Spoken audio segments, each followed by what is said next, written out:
tugwaye ikaze kuri Mr Sam Entertainment. Yes, turacyagaruka kuri ya nkuru yacu, inkuru ivuga ku ntambara yo muri Ukraine. Nuvuga ngo ubu ngubu hashize amezi atatu Uburusiya bushoje intambara cyangwa se ibitero bidasanzwe ku gihugu cya Ukraine. Ya abantu benshi ubu ngubu kuri iyi tariki bari kuvuga ko Uburusiya bushobora kuba buri mu nzira yo gutsindwa. Ahanini tugiye kureba impamvu nyinshi ziri kubitera, gusa iyi ntambara ntago tuzi uko izarangira, ariko mu bitangazamakuru byinshi bigiye bitandukanye bari kuvuga ko Uburusiya buri mu nzira zo gutsindwa. Ku rundi ruhande abandi bakavuga ko Uburusiya buri gukora ibitero nk'uko bwabiteguye. Tugwaye ikaze kuri iyi tariki tukubwire amwe mu makuru ari kugarukwaho kuri iyi ntambara iri kubera mu gihugu cya Ukraine. Yes, mu ncamake Uburusiya ku itariki ya 24 z'ukwezi kwa kabiri 2022 Uburusiya bwateye igihugu cya Ukraine.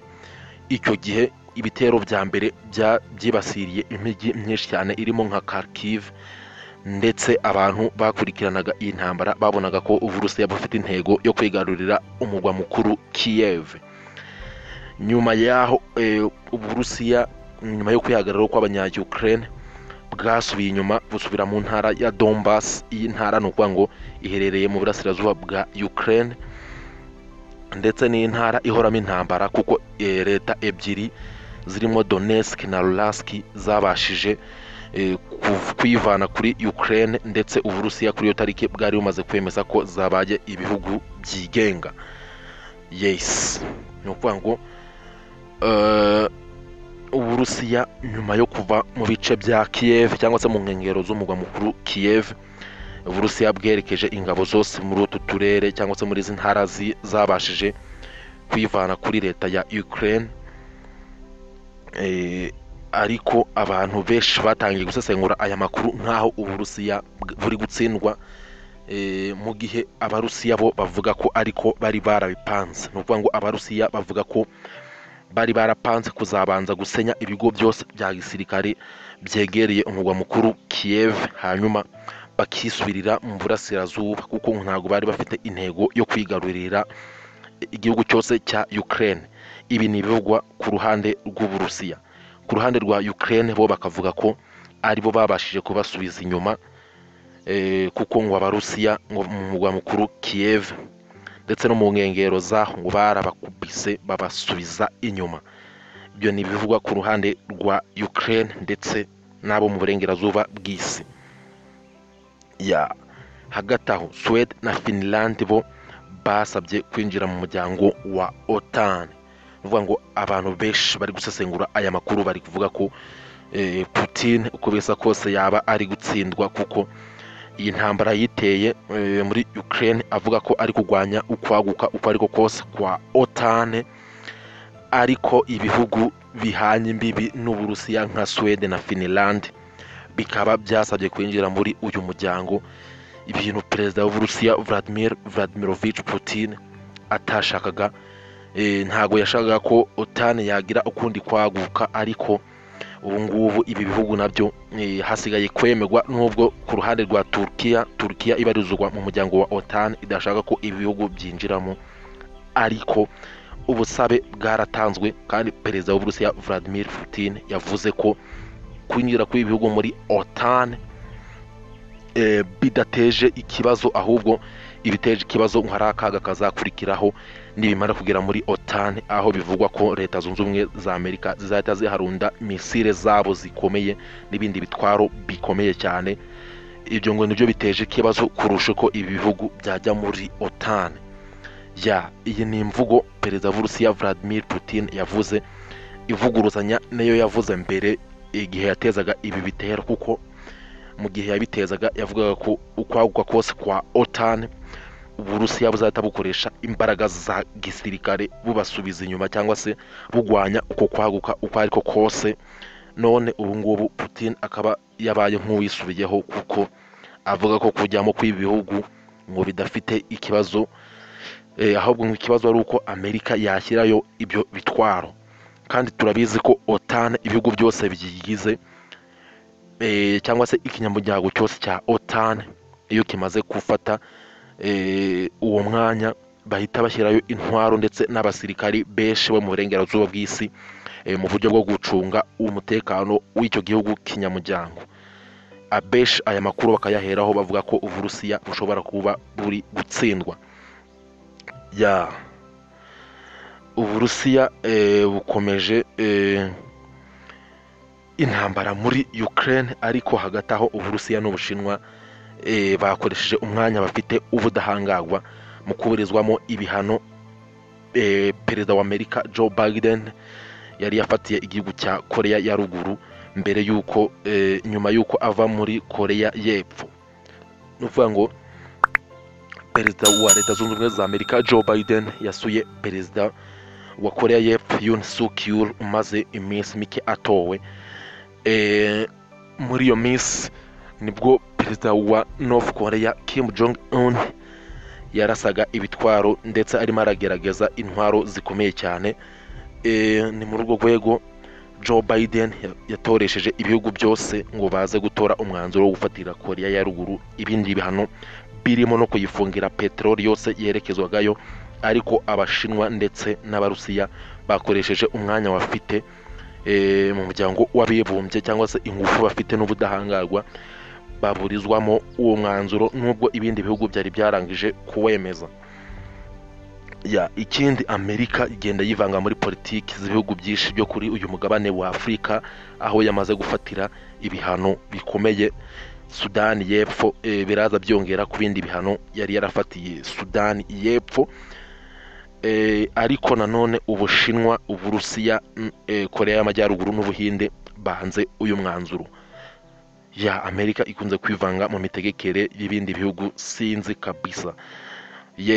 Hagati aho Taiwan n'Ubushinwa nabwo bwumvikane buracyari hasi cyane, kuko Leta Zunze Ubumwe za Amerika zikunze kwivanga mu bindi bihugu ibintu Abarusiya baba badashaka ndetse n'Abashinwa, muri make ibihugu bikoresha communiste.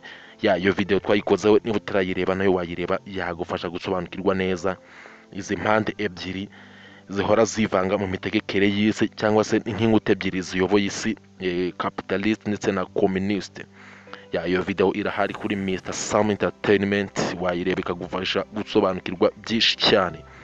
Hagati aho Zelensky mu kiganiro yagiranye n'abanyamakuru, ni ukuvuga perezida wa Ukraine, yavuze ko iki ari cyo gihe cyo kuba bajya mu biganiro n'Uburusiya, nubwo Uburusiya ngo butiteguye kujya mu biganiro na Ukraine. Gusa ko Zelensky nawe yavuze ko ngo adashishikajwe cyane no kujya mu biganiro, ariko iki cyari cyo gihe cyo kuba bajya mu biganiro by'ubwumvikane bakareba ko intambara yashyirwaho akadomo.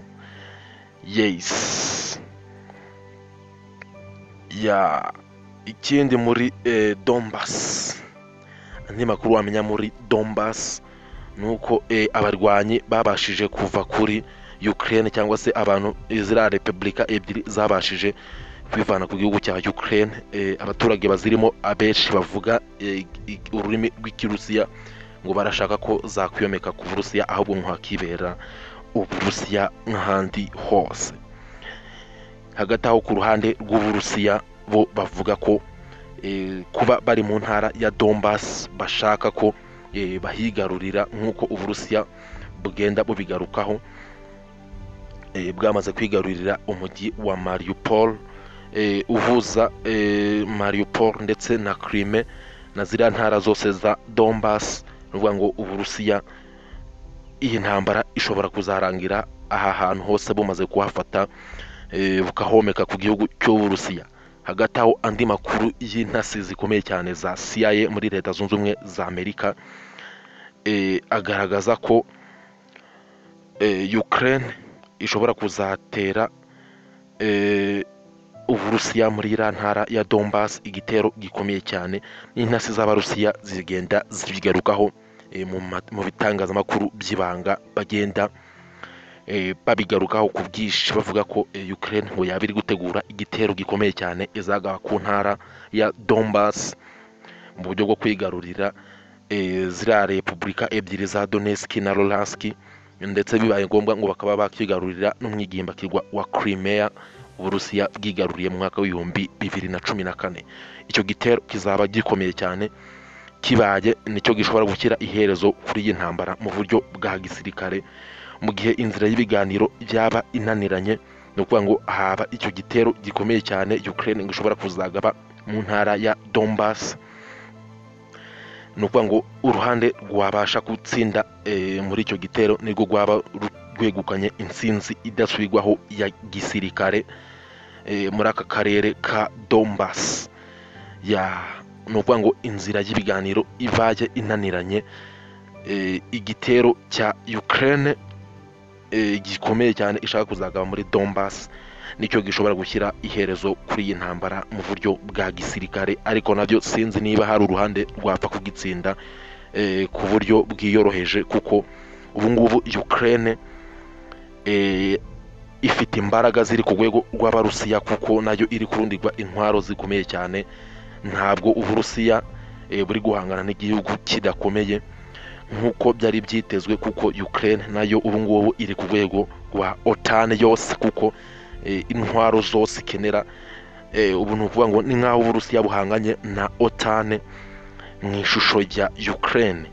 Niyo mpamvu Uburusiya kuba bwatsinda muri iki gitero cyo muri Donbass byabugora cyane, cyangwa se Ukraine ikanatsinda ntawamenya, ariko sinzi niba byapfa gushoboka. Inzira y'ibiganiro abasesenguzi bakomeye bavuga ko ariyo izashyira iherezo kuri iyi ntambara, kuko inzira ya gisirikare ntabwo bishoboka ko Uburusiya bwatsindwa n'intwaro za kirimbuzi bufite, kandi na Ukraine nayo ntabwo bipfa gushoboka ko yatsindwa kuko ishyigikiwe na OTAN yose. Ni ukuvuga ngo intwaro zose Uburusiya bwangiza OTAN itishyiraho izindi, bikaba nkaho nta kintu cyakozwe. Ni ukuvuga ngo iyi ntambara abasesenguzi benshi basobanukiwe iby'intambara bavuga ko n'ubundi izarangizwa n'inzira y'ibiganiro kurusha uko yarangizwa n'inzira ya gisirikare, kuko ni impande zikomeye cyane. Turagushimiye cyane kandi tubashimira mwe mudahwema gutwereka ko mudukurikira kuri Mr Sam Entertainment, mukaduha n'ibitekerezo byanyu. Turabashimiye cyane.